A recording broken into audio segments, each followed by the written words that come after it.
Fala pessoal e toda a equipe aí do Rômulo Passos, estou aqui com esse conteúdo exclusivo para vocês em meio a esse cenário. O tema da aula de hoje, do dia 26 de março, é lidando com o coronavírus em tempos de estudo, no qual você não pode parar, tem que ainda ter esse rendimento, ou seja, já não bastava a pressão do dia a dia, né, da gente ter lá os nossos estudos, os nossos afazeres, mostrar rendimento e ter os seus resultados, e ainda está em meio a esse cenário de quarentena, onde eu, você, todo mundo está no mesmo barco, né? Obrigado à equipe do Rômulo Passos. Eu sou psicólogo Gabriel Zênio, sou psicólogo de formação comportamental ou cognitivo-comportamental. Também tenho aí uma especialização na área do campo da neurociência da aprendizagem, como o cérebro funciona, para a gente poder aprender melhor e se blindar aí em meio a todo esse cenário e você ter um melhor rendimento e ter os seus melhores resultados aí como aluno aí do Rômulo Passos. Você vai potencializar, ou seja, eu acredito que às vezes aquela pequena porcentagem que faltava, né, o pequeno resultado que você faltava para passar no exame que você queria alcançar, exatamente por conta desse fator psicológico. Você tem um físico preparado, você tem o seu conteúdo, às vezes conta com alguns fatores, outros, né, tipo sorte, um dia legal, mas você pode ter aí algumas preocupações ou alguns bloqueios cerebrais, ou que a gente chama de mentes de sabotagem, né, algumas crenças de autossabotagem que pode estar te prejudicando na sua aquisição do estudo. Por isso a importância aí da gente estar falando de emoções e como o cérebro aprende. Nos dias atuais, toda a diferença, todo detalhe, que acredito que não seja só um detalhe, essa parte psicológica, mas que vai fazer toda a diferença. Era o que você estava precisando aí. Pois bem, vamos fazer aí esses pontos, como foi falado, né, no vídeo introdutório, a começar por esse cenário. Primeiramente, eu queria te levar um pouco de paz, tranquilizar você, né? Você já tem um ambiente de super pressão durante o estudo, durante os seus afazeres, e ainda mais agora que a gente está vivendo algo que não é no seu condomínio, não é na sua rua, mas é principalmente na nossa nação, ou seja, no mundo inteiro. Então não tem como você não ser bombardeado de informação ou de não chegar aí mensagens regularmente. Eu vou estar falando um pouco sobre isso mais para frente, como a gente se blindar diante desse cenário e a gente conseguir ter melhores respostas diante desse turbilhão de informação. Vou começar, pessoal, falando que a nossa espécie Homo sapiens vai sobreviver.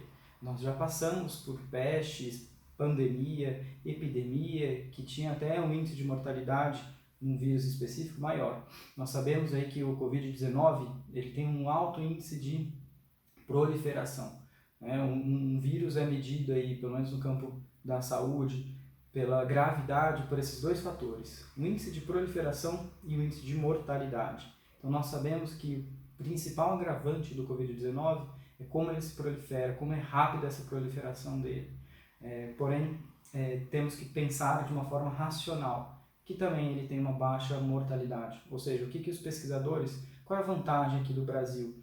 Que nós podemos olhar para a história da ciência nesse curto espaço de tempo, de 3 meses, né, desde o primeiro caso lá, nos primeiros dias de dezembro de 2019 na China, no qual a gente já tem aí pesquisas, público-alvo atingido e a taxa de mortalidade, pessoas que foram atingidas. Então é legal a gente ter esse olhar também para esse curto espaço de tempo, né, da história, mas que a ciência aí também está muito mais evoluída hoje e consegue publicar muito mais dados, né, para vocês. Um dado de pesquisa também do Google, para a gente ver como a gente vive a era das pesquisas, da ciência. Isso é um dado do Google que foi passado, né, que nos últimos 2 anos, ou seja, a partir de 2018 para cá, o índice de publicações, matérias, artigos publicados e jogados no Google é o equivalente já a tudo que a nossa humanidade já produziu. Ou seja, a aceleração desses 2 últimos anos foi o equivalente à nossa história toda de publicações de faculdades, universidades do mundo inteiro. Então a gente tem um ritmo acelerado e a ciência está trabalhando em prol a isso. E é isso que eu queria te levar a tranquilizar e ter uma mente mais racional para lidar com o Covid-19 ou o coronavírus. É importante você ter acesso às informações, né, de todos os lados, tanto as que estão falando do índice de letalidade, como é grave esse vírus, mas também aquelas que têm preservado um pouco, mostrado também que tenha um cenário mais esperançoso, que nós vamos passar por isso. Isso é a primeira dica que eu queria deixar para vocês em meio a esse cenário. Tenha uma mente racional. É importante vocês terem acesso a pesquisas bem fundamentadas, quem é a pessoa que está estudando isso de fato, e eu vou deixar já aqui uma dica para vocês de um canal que eu acompanho e que pode ser super interessante para vocês terem maior embasamento. É o Átila, o professor Átila, ele tem um canal no YouTube, só tem esse nome, né? Um nome já bem atípico, se vocês colocarem no YouTube, vocês vão ter acesso ao canal dele. É um cara que está pesquisando isso daí, a proliferação de vírus, esses vírus zoolóficos, né? Que é de animais, propagado por animais, já há mais de um ano. Então ele foi uma pessoa de referência mundial, brasileira, hein, gente? Olha que legal. De referência mundial no combate e estudo do ebola, né? Que foi um vírus aí derivado também do morcego. Então a gente tem aí bons pesquisadores no Brasil que têm um bom fundamento. Então é bom você ter uma blindagem, aí, cuidado com os grupos de WhatsApp, cuidado com as referências e cuidado até mesmo com pessoas que se denominam autoridades e estão falando barbaridades, que poderiam ser crime, né? Falando que é apenas uma gripezinha ou uma pequena, um pequeno resfriado e que a gente não precisa ter o devido cuidado. Devemos ter cuidado sim, como vocês já têm, né, sido orientados, bem orientados, porém é importante a gente ter uma visão racional e também correr atrás de boas referências. A gente sabe que apenas 86%, apenas não, né? Já é uma grande maioria, quase 90%, vai ter, né, o vírus e não vai manifestar sintomas, ou seja, é muito alta a quantidade de pessoas que vão ser assintomáticas, né, que vão estar positivadas, porém não vão apresentar aí algum sintoma. Mas esse que é um grande alerta aí, né? Mesmo você podendo ter aí o vírus e ser assintomático, é importante você praticar um ato gentil, ficando em casa. É o que a Organização Mundial da Saúde tem alertado. Fique em casa, esteja mais no seu âmbito familiar, se previna, porque você está pensando não só em você, mas nós precisamos ter uma responsabilidade social. Isso que estava faltando tanto, né? Em meio à nossa prática cultural do nosso país. E nós temos a oportunidade agora, meio que de forma forçada, a praticar essa responsabilidade social. Em meio a tantas culturas, o brasileiro já é uma cultura higiênica, eu acredito eu, né? Tomamos banho com uma frequência maior do que até muitos europeus, mas a frequência de higienizar as mãos ainda é baixa. Então, vocês já estão bem orientados quanto a isso, mas é importante, o que eu quero colocar aqui como psicólogo, quanto um pesquisador do meio social também, né? Da minha prática clínica, eu acompanho muitas pessoas, é impressionante como carece esse meio aí da responsabilidade social, o ser gentil, se preocupar com os outros. Então isso até mesmo quando em força maior você tiver que sair de casa nesse momento, tome cuidado lá de mais de um braço, né, um braço e meio, né, mais aí, 1,5 m de distância você manter para as pessoas. Meu braço é muito parâmetro porque eu sou pequeno, né, mas o aconselhado aí para 2 metros aí de distância das pessoas, quando você for ao mercado ou uma farmácia, em último caso. E você ter essa responsabilidade social. Isso aí para o ser humano vai ser fantástico, acredito eu, depois desse movimento da gente sair da caverna, né? Depois desse momento da gente poder se expor novamente, você ter aí um ato de gentileza, né? Bom, o que isso tem a ver com a minha vida de concurseiro? Acredito eu que tudo. Por quê? Porque você está se preparando para entrar num órgão, principalmente a grande massa de vocês, que é a enfermagem, para estar prestando serviços à sociedade. Então, se você já pratica essa consciência agora, se você tem esse raciocínio de pensar no outro e sair dos nossos egoísmos, acredito eu que você vai ter um sentido maior para o seu estudo. A gente pode falar sobre uma aula dessa, preparar uma aula dessa sobre o sentido do estudo e como isso pode gerar funções motivacionais no momento de você pensar em desistir, você ter uma ideologia, uma contribuição maior. Trabalhe isso desde já. Então, mesmo no seu tempo super bem utilizado de estudo, pense que você está ali também numa quarentena para produzir o melhor para a sociedade, para estar ali se capacitando para oferecer o seu melhor para a sociedade, e você aí de quarentena, você já está trabalhando em cima disso. A partir do momento que você também não está ali propagando esse vírus, né? Sendo um propagador ativo desse vírus e que pode superlotar você sendo jovem ou não, né? Os grandes concurseiros aí são jovens. Você sendo jovem, você pode estar ali cedendo um leito ali para uma pessoa idosa, né? Então, mesmo das pessoas, desses 20, quase 20% aí que vão ter os sintomas, vão apresentar os sintomas mais fortes, apenas 5%, né, o que as pesquisas de Itália e China, que são os países mais atingidos, têm mostrado, né? Um pouco mais de 5%, não mais que isso, tendo para os leitos de hospitais e utilizado aí de máquinas respiratórias. Então, é uma forma de você também ter o seu ato de gentileza e responsabilidade social para que não venha ter uma superlotação desse nosso cenário brasileiro, né?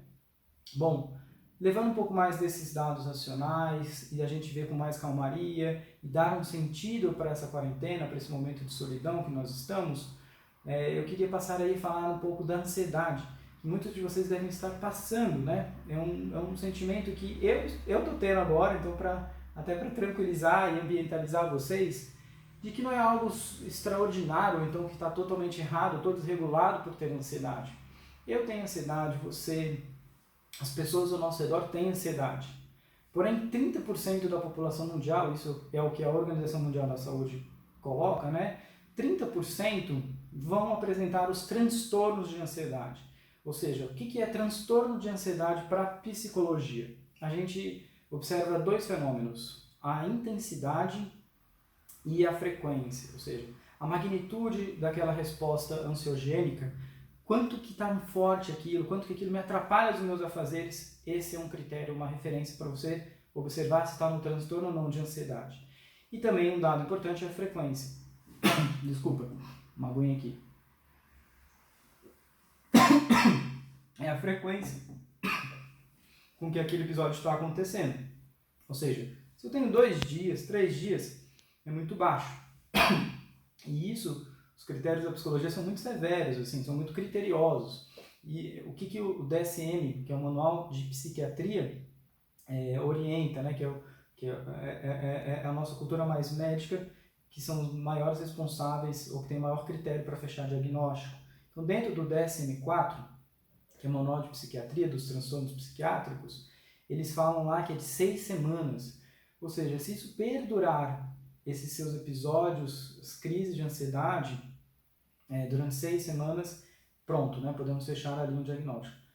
Claro que, aí vem a atenção, né? Você não vai ter, não é para bater o carimbo após os 6 semanas, pouco mais de um mês, mas se você percebe que aquilo está intensificando e não está diminuindo, ou seja, entrando numa fase platô, neutra, é importante já você procurar ajuda ou mencionar isso para as pessoas, publicar uma certa ajuda, né, para as pessoas mais próximas, íntimas, para você sair ou buscar meios de sair desse cenário. Então, como que funciona a ansiedade, né? Eu falei aqui que como que a população, quantos por cento da população, 30%, a ansiedade a gente pode considerar já um sentimento, uma emoção primária. O que são emoções primárias? Emoções primárias são aquelas emoções que estão na nossa filogenia, ou seja, que estão impressas e vão apresentar em todos os seres humanos, seja num ser humano aqui no Brasil, seja num ser humano lá no Japão, na China, enfim. Quais são as 5 emoções e que o filme da Disney aí, Divertidamente, nos apresenta de uma forma muito pedagógica? É o medo, a raiva, a alegria, a tristeza e o nojinho, né? O nojo. E que são sentimentos ou emoções que vão apresentar aí em todos os locais do planeta, nos 5 continentes. E se tratando de medo, que tem uma ligação muito próxima com a ansiedade, é um sentimento primário. E todos nós temos medos. Eu, tu, vós, nós, todo mundo, né, tem medo. E quem tem medo vai ter ansiedade. Um sentimento está muito relacionado ao outro, apesar que tem as suas diferenças, e eu vou explicar aqui para vocês. De uma forma pedagógica, como é que a psicologia lida com essa diferença, né? Isso vocês vão entender bem legal, bem facinho.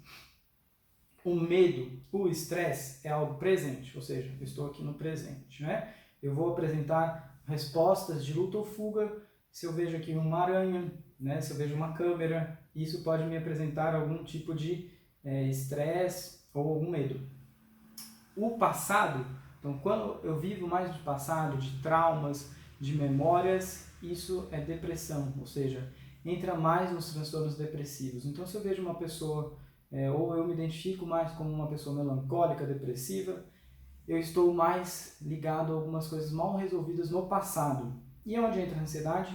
No futuro, ou seja, é o excesso de futuro. Enquanto o excesso de presente é o estresse, excesso de passado é a depressão, o excesso de futuro é a ansiedade. Ou seja, eu já me preparar para o pior, eu me preocupar, me antecipar, me ocupando de pensamentos negativos ou de alardes que às vezes podem acontecer, e isso eu vou explicar por que é funcional um certo nível de ansiedade, mas na grande maioria dos casos, principalmente para os casos de transtornos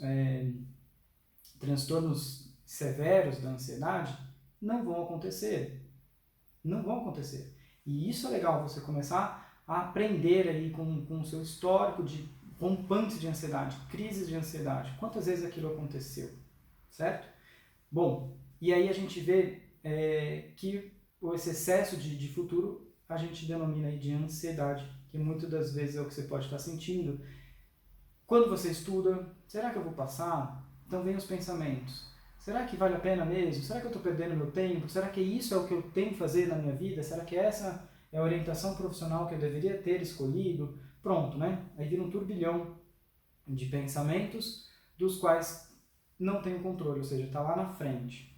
Falar sobre controle, que é o que eu percebo muito aí, um avanço desse tipo de ansiedade, tem crescido cada vez mais. Nós temos 4 tipos de ansiedade e talvez você possa se identificar com um deles. O primeiro tipo, e que foi inicialmente o mais comum a ser identificado, são as fobias. Então, com fobias típicas, né? Tipos de fobia, que é aracnofobia, medos de aranha, cobra, ou seja, eu tenho fobias a coisas muito específicas. Água, tem pessoas que têm medo de água, elevador, enfim. Essas são fobias específicas que a gente chama.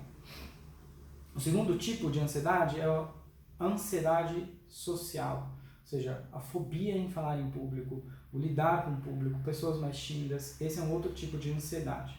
O terceiro tipo de ansiedade é uma ansiedade que a gente chama, que tende a ser uma mais comum, é a ansiedade generalizada, a TAG, né? Transtorno de ansiedade generalizada. É a incerteza do futuro, como eu falei, pessoas que ficam muito planejando, que vivem muito nesse mundo mental, nessa aceleração mental, pensamentos acelerados. Pessoas que estão muito aceleradas, muito lá na frente, ou seja, que são inseguras, têm um perfil de insegurança, é um tipo de ansiedade. E o quarto tipo, que é o que eu vejo crescendo mais em nosso meio social, é o excesso de controle. Pessoas que querem ter o controle para tudo na sua vida, inclusive das coisas que não temos, tipo um trânsito, as contas para pagar, né? Não tem como fugir, uma fila de banco, ou seja, quando eu não lido com isso, eu quero coisas imediatas, e a gente vive uma cultura imediatista, de apertar uma teclinha no celular, eu já tenho minha comida, de entrar em uma rede social e aquilo já me ocupar, de pequenas respostas, né, já eu tenho minhas consequências. Quando eu lido com esperar, quando eu lido com frustrações, isso pode gerar um grande boom aí para mim, né? Bom, esses são os 4 tipos de ansiedade. E como que funciona? Por que eu disse aí que é uma evolução, né? Pense comigo, na nossa história da evolução, eu vou precisar contar um pouco de história aí, para você entender melhor e aprofundar isso, né? Contextualizando aí a ansiedade. Nós, Homo sapiens, viemos do ambiente mais hostil, né? Mama África, nossa mãe, onde tinha os animais mais peçonhentos, onde tinha animais os maiores predadores, maior risco de entrar em extinção, é onde a gente desenvolveu essa massa cinzenta, essa massa encefálica, né? Uma pausa aqui que eu vou ligar o ar-condicionado. Voltando, essa massa cinzenta, na qual foi elaborada por muito tentativa e erro, respostas de sobrevivência, que eu vou explicar aqui para vocês. Então, diante desse cenário totalmente de predadores, tinha o ser humano, o indivíduo, né, que nós herdamos, ainda compartilhamos cargas genéticas desses primeiros avós lá, de 70 mil anos atrás, que foram os primeiros Homo sapiens, né? O indivíduo A e o indivíduo B, certo? Tinha uma moita lá, ou seja, uma selva, e se mexia, emitia um barulho naquela moita, naquele ambiente verde, né? O indivíduo A ficava e saía de lá um tigre dente de sabre, né? Comia esse bicho, né? Comia esse indivíduo A, ou seja, ele não perpetuava a sua espécie. O indivíduo B, ao ouvir um barulho semelhante, ou um rugido, ou um mexer de um arbusto já era suficiente, pica a mula, né? Corre, vaza. Ou seja, tinha uma resposta produzida pelo nosso sistema linfático no meio do cérebro, bem aqui, nas amígdalas. E isso vai ter uma resposta de luta ou fuga. Nada racional. Você não pensa, né, quando está na ansiedade. Então, se você está num beco e aparece um cara, né, Deus me livre, armado, você não vai ficar olhando a arma se é de brinquedo, se tem medo de China, né, alguma coisa do tipo. Não, você vai ter respostas fisiológicas de muita ansiedade, certo? Então, o nosso córtex pré-frontal, que é o sistema mais racional, racionalidade, tomada de decisão, que fica bem na fronte, não consegue diretamente controlar as amígdalas. Nós vamos ter respostas muito primitivas de luta ou fuga. Esse indivíduo B sobreviveu porque fugiu e perpetuou a nossa espécie, e diante desse cenário todo foi passando, foi tendo trocas de como sobreviver socialmente. E aí o que acontece? Né? O que fez o ser humano sobreviver? Não só essa capacidade de inteligência, mas a convivência social. A troca de aprendizagem entre um clã e outro, entre uma caverna e outra, essa troca social fez principalmente que o ser humano criasse força, vivesse em comunidade e conseguisse ali combater um grande mamute e realmente abastecer ambas as cavernas de todo mundo, ou conseguir trabalhar em equipe, trabalhar em comunidade. Então, o que fez o nosso cérebro desenvolver? Não só a capacidade de inteligência, mas principalmente as respostas de comunidade, né? A interação social. Por isso que em meio à psicologia e vários pesquisadores falam que o nosso cérebro é um cérebro social. Nós temos isso, né? Nós somos pessoas sociais. Por isso que o nível de ansiedade aí, meus amigos, vai estar batendo. Por quê? Porque pega esse ser humano agora e volta para a caverna. Nós voltamos para a era das cavernas. E isso é o ideal, né, nesse momento, isso é o que deve ser feito. E ao tirar esse nosso direito de ir e vir, vai mexer muito com as nossas estruturas, as nossas preocupações. Eu vou estar falando um pouquinho mais aí na frente como blindar a isso. Mas essa é a origem, né, de como surgiu esse cérebro humano e por que nós temos a ansiedade. Porque nós conseguimos ali se antever, se preocupar diante de um cenário que sinaliza uma ameaça e eu consigo responder e fugir. Por isso que nós estamos sempre atentos a sinais de ameaça, porque esse cérebro foi evoluindo e chegou aos dias de hoje, né, o século XXI, no qual a gente tem aí, como eu falei, vários medos, várias ameaças nos rodeando e despertando aí esses sinais de ansiedade. Qual é a diferença, né? Por que um javali ou uma zebra lá na savana africana não tem ansiedade, né? Ele tem a resposta da amígdala, tem a resposta de luta ou fuga, mas ele não se antevê, ele não se antecipa, ou seja, ele está lá no meio de uns capins e aparece um leão lá de repente e ele não está nem aí, né, pro ambiente capim. Já o ser humano, se você tem medo de cobra, você vai concordar comigo, né? Basta você fazer uma trilha que você às vezes é o primeiro a achar, né, alguma coisa parecida a uma cobra ou uma coisa parecida, porque você já está com o seu sistema de alarme ligado, o seu sistema de preocupação, sua ansiedade, né? É como se a amígdala já estivesse ali disposta, né, totalmente preparada para liberar esses hormônios aí, que é o cortisol, que é o hormônio do estresse, para você ter uma resposta de luta ou fuga. E a gente vai ver como isso aí vai na contramão da sua concentração. Por isso que altos níveis de ansiedade, né, acredito que não é muita novidade isso para vocês, basta vocês sentirem que um alto índice de ansiedade já é suficiente para dar o branco, para você não conseguir produzir e concorre com o seu nível de concentração. A gente vai ter uma aula só sobre isso, a relação da ansiedade e também do nível de concentração. Mas aqui eu queria que você entendesse como surgiu a ansiedade, a história da evolução da ansiedade e a fisiologia da ansiedade, para você poder ter um olhar mais racional para isso. E principalmente, qual é o principal objetivo com esse conteúdo que eu estou passando, gente? Não combatam como algo ruim. Muitas pessoas, muitos clientes, muitos alunos eu oriento a não combater a ansiedade. Tipo, nossa, eu sou péssima pessoa porque eu sou ansioso. Eu sou um candidato com menor chance de passar porque eu tenho um nível alto de ansiedade. Sabe, não é a ansiedade ou um nível de ansiedade que não te faz ser aprovado. É como você lida com a sua ansiedade que faz você ter um baixo rendimento nos seus exames. E aqui eu já estou dessensibilizando, tirando essa hipersensibilidade da ansiedade, te dando uma explicação racional de como tudo isso surgiu e falar que você é um ser mais evoluído por isso. Porque a gente tem uma memória adaptativa. Esse é um outro ponto aí, né? Tome nota disso daí. Essa é a diferença do ser humano, eu aqui que vos falo, e de um javali, né? Que vai ser comido provavelmente porque não tem essa memória adaptativa. O que é uma memória adaptativa? Conexões que eu faço no meu cérebro associando um evento de risco com o ambiente todo.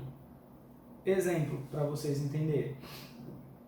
Se eu estou numa grande aula, né, num auditório ou numa sala de aula, e levanto a mão, faço uma pergunta para o meu professor e sou ridicularizado, né, naquele momento, ou até mesmo, infelizmente, o professor não está num dia muito bom e faz uma zoeira, né, eu sou exposto e sou um pouco ridicularizado. Aquele ambiente é um ambiente muito cheio, né, de ansiedade, ansiogênico. Por quê? Porque é um ambiente que eu estou regularmente, sala de aula, estudando, professor, e me gerou um estresse naquele momento porque me colocou em jogo, né, em xeque. A minha pergunta talvez não foi muito legal, eu começo a ter sensações de vergonha, de impotência, de que não sou uma boa pessoa, todos esses pensamentos que vocês já sabem que vêm quando a gente se expõe e é decepcionado, né, por alguma resposta ou não é correspondido, enfim. O que é a memória adaptativa? A gente associa todo aquele ambiente a se preparar por uma segunda vez. Até mesmo em uma outra sala de aula. Por exemplo, se o professor lá que te expôs e te respondeu mal ou que te deu uma resposta rasgada, né, que você não gostou muito e gerou uma sensação de ansiogênica, de estresse, e a camisa do professor é vermelha, vamos supor uma cor mais forte, né, uma camisa vermelha, você provavelmente, num outro professor totalmente diferente, outra matéria, mas se o professor estiver usando a camisa vermelha, aquilo já é suficiente para te gerar ou despertar, engatilhar sensações ansiogênicas, por causa dessa memória experiencial que a gente tem, essa memória adaptativa. É o seu organismo inteligente te falando, opa, daqui pode sair algo ruim, se prepara, esteja mais atento, preste atenção nesse ambiente. É por isso que muitos dos pacientes, e você pode se pegar falando isso, né? Só um tempinho. Pode se pegar falando isso. Nossa, do nada eu fiquei ansioso. Nossa, de repente eu me senti mal. Exatamente por isso. Porque a gente não consegue identificar os gatilhos, os estímulos, da onde que aquilo saiu. Então eu atendo uma paciente que tem medo de água, por exemplo. Mas ela passou a ter medo de água depois que ela assistiu aquele filme Jaws, né, o Tubarão, aquele antigo lá da década de 80. E aquilo fez uma associação, tubarão, água, medo de água. Fico ansiosa ao me aproximar da praia até, né, ou ver coisas que remetem à praia. E quanto maior a magnitude dessa resposta ansiogênica, maior a minha generalização. Então eu posso ter uma resposta de ansiedade a um biquíni, por exemplo, no caso dessa minha paciente que tem medo de água.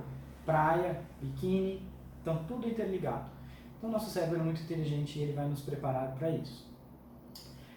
Fica aí esse conteúdo da ansiedade, vou estar aí à disposição para responder perguntas, ficou algum questionamento, pode ir por outros meios e canais mandar aqui para a gente, tá bom? Vamos para o estudo? O que isso tudo tem a ver com o estudo, né? Bom, dentro do que eu queria passar para vocês, e dentro do cenário coronavírus, né, que desperta mais a ansiedade, como em meio a esse cenário do coronavírus a gente pode blindar melhor o nosso ambiente de estudo e não deixar com que prejudique tanto, né? Primeiro ponto, tome cuidado com o excesso de informação. Quando você tem ali um gap, uma saída, né, de outro conteúdo, no caso aqui o Covid-19, o coronavírus, você meio que distrai o seu cérebro regularmente. Então você que já tem um histórico de entrar emocionalmente na informação, como que eu sei disso, professor Gabriel? Quer ver uma dica? Você termina um relacionamento e tem aquele hábito de stalkear, ou seja, ver informações do seu ex ou da sua ex, você começa a entrar muito nessas informações, nesse jogo emocional. Aquilo acaba com o seu dia, acaba com o seu ritmo de estudo. Então, se você já tem uma inclinação a essa, já viveu isso do que eu estou te falando, ou então, sei lá, infelizmente, às vezes um ente querido está ruim e a gente fica ali, como é que tá? Fulano melhorou, e aquilo outro. A gente começa a entrar muito nesse meio informativo. Então é importante vocês botarem uma cápsula, ou seja, dica, coloque um horário do dia, estabeleça uma rotina para ter acesso à informação, no máximo 2, o jornal da manhã e o jornal da tarde. Eu vou ter acesso ali ao coronavírus, saber o que está se passando, ou seja, não é bom a gente ser alienado, não é isso que eu estou falando, mas filtre as informações, principalmente as fontes.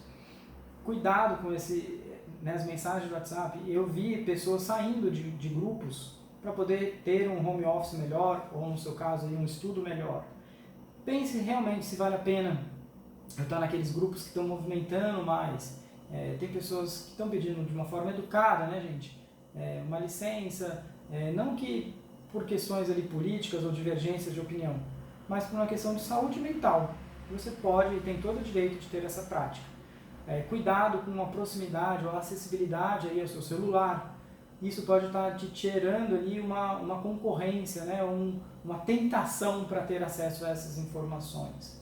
Então a primeira dica que eu queria deixar é essa: se blinde, blinde o seu contexto, né? É você que já tem essa inclinação a ter acesso a uma informação e ficar ali refém, sob controle dessa informação.